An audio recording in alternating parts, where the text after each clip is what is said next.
Did you know that at any given moment, roughly 1/3 of the world's population is suffering from back pain? Now, this perplexing condition has stumped conventional medicine for nearly a century. They really don't have any good answers for back pain sufferers.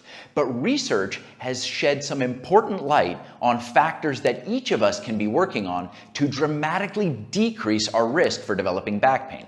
And that's what we're going over today. Let's get into this.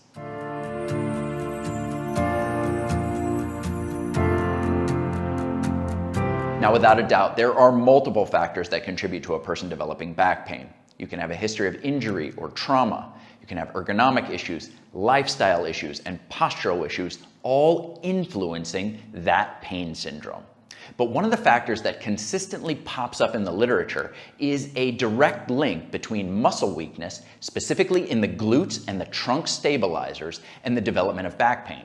Now, furthermore, these studies show that when you intervene and strengthen those muscles, that you can alleviate the pain. So what I want to go over with you today is one of my favorite exercises for strengthening all of those muscle groups at the exact same time. Today's exercise is the hip up, leg up. Now, this is a very challenging movement to do well, so I'm going to be breaking the movement down into steps for you. By the time we get all the way through this, I hope that you'll see that almost anybody, regardless of their fitness level, can start off at the easier stages of this exercise and use it to build up the strength, stamina, and stability that's needed to get those back pain alleviating benefits. Now, what you're going to need when starting out is a comfortable surface to lie on, a chair, and as a pro tip, it's very helpful to have a folded towel on the edge of your chair just like that. Once you've got that, just go flat on your back. Feet should be pointed in the direction of your chair. Head is going to be resting comfortably, and you're going to set your feet up on top of the chair.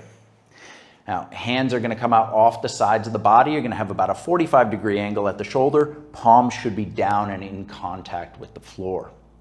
From here, step number one is to squeeze your pelvic floor and your deep abdominal stabilizers, and I'm going to lift my hand so that you can see what's happening here, and you're going to take that curve in the lower back, which is completely normal, and you're going to try and flatten it to the floor by engaging all of these muscles. So squeeze there, and you can see that curve dropping flat to the floor. Curve, flat, and then you're going to hold that contraction. Step number two is to squeeze your butt muscles as tight as you can, so tight that it actually brings your hips and pelvis up off the floor. So at the end of step number two, your chest and torso should be running in a straight line down towards your ankles.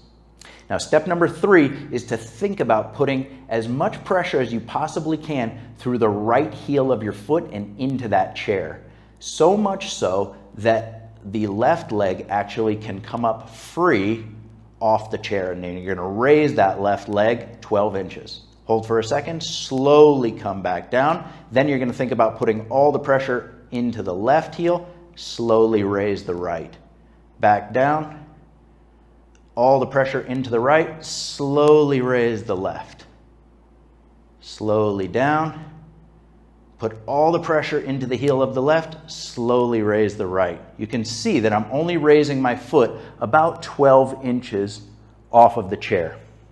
So you're just going back and forth. It's as much a mental exercise as it is a physical exercise when you're first starting out, because you really have to concentrate on shifting all of the pressure down into the heel of that foot. Now, here's the kicker. When you're pushing down through the heel of that foot, you are getting a very intense glute contraction, both in the glute max and the glute medius, that hip stabilizer. This is a fantastic exercise, and it's training the spinal stabilizers to go back and forth just like you do when you're walking, except in this position, you are fully exposed to the pull of gravity. So you're building up very functional strength while you're performing this movement. Now, once you get to the point where you're comfortable performing the hip up, leg up on a stable surface like a chair, you're ready to graduate to the next level of this exercise, which is performing it on an unstable surface like an exercise ball. Now, when you switch over to this, you have the added challenge of the ball moving around on you, and your muscles have to work that much harder to overcome the added instability. So, same setup, go flat down on your back, and you're going to position your feet up on top of the ball. Now, it's really, really important that you pay attention to where you're putting your feet on the ball. You want them positioned as close to dead center as you can possibly get, and it's very helpful, especially when you're first starting out, if your feet are closer together. So from here, same hand position, head is resting comfortably, 45 degrees off the body, palms down. You're gonna engage pelvic floor, deep abdominal stabilizers, flatten out, squeeze those glutes so that you bring your torso in line with your ankles, and that is your starting position. Same thing here. Think about putting all the pressure into the right heel, slowly lifting that left leg up off the floor, down, all the pressure into my left heel, slowly lifting the right, and back and forth.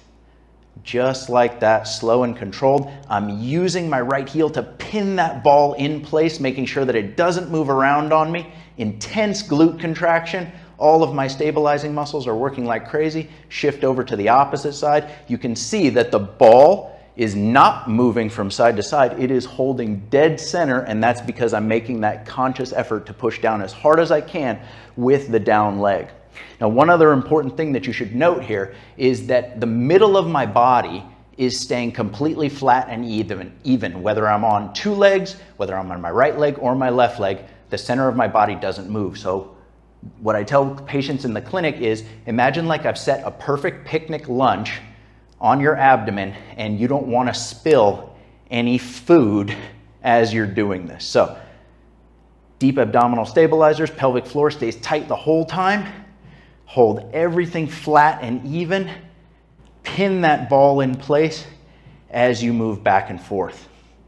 Now, one other thing that you need to know about this is how to make it easier. So very, very difficult motion.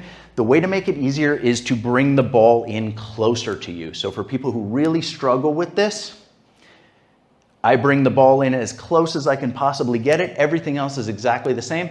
And I push them up, and that is their starting position. So they're having to support much less body weight, and they're not getting nearly as much instability because they are closer to the base point of this exercise, or the point where they are stabilizing. So from here, exact same thing. I would think about pushing downward through my right calf, because that's what's touching the ball, as I lift the left leg, and then pushing the left calf into the ball as I lift the right leg. As they get better and better at the exercise, I might shift the ball away an inch or two, then they're supporting more of their body weight. But that's how you can take almost anybody and set them up for success with this movement. You start them off with just that pelvic floor, deep abdominal stability into the floor. Then you work on the glute contraction to bring the hips and pelvis up off the floor. Start out on that stable surface like a chair, graduate to the unstable surface, starting off with the ball close to the body and slowly working your way to getting that ball further and further away from you, where you're supporting more and more body weight and introducing more and more instability.